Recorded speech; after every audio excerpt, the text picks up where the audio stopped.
Hi, Carolyn. Hi, Congratulations. thank you very much. Tell me how it felt when your name was called just now. Do you know what? This is really weird. So I've been reading the auto cue as they've been reading it, so I could see who won slightly before, but they wrote Afrori Books phonetically. And so, which fine, because they wanted to pronounce it properly. Yeah. So it came up and I didn't know who it was.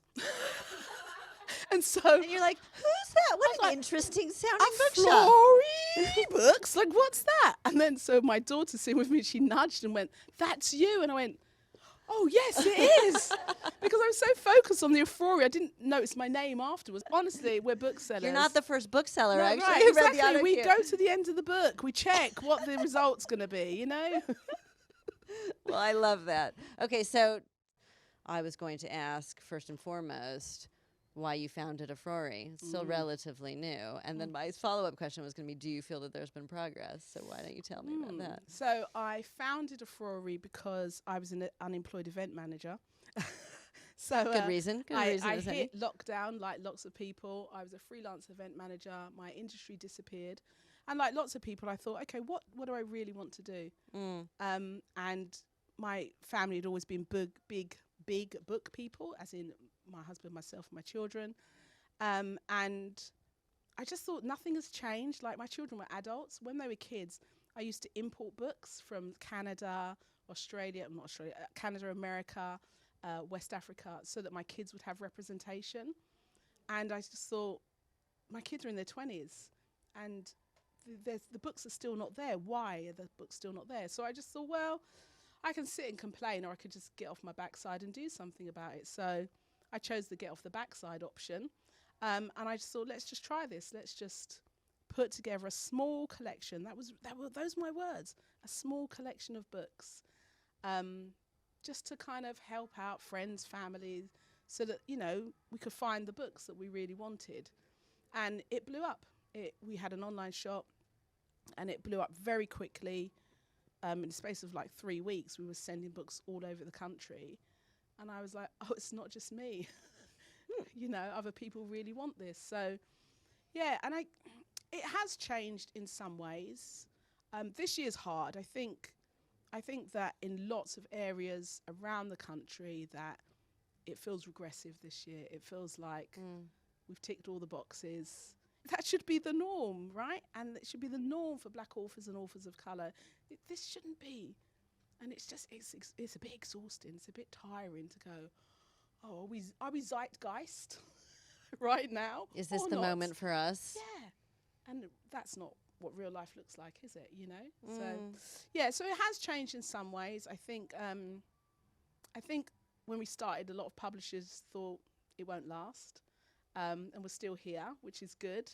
And so we've definitely got better relationships with some of the publishing houses. With some not. With some it hasn't changed. So, yeah, get in there. Okay. We'll take getting there. And Yeah. actually, the we're still here point is a really important one because you've had quite the past 6 months as you've needed to move location because of your landlords raising the rent and all sorts of ludicrous hindrances to you trading, and you've managed and you rallied your community around you.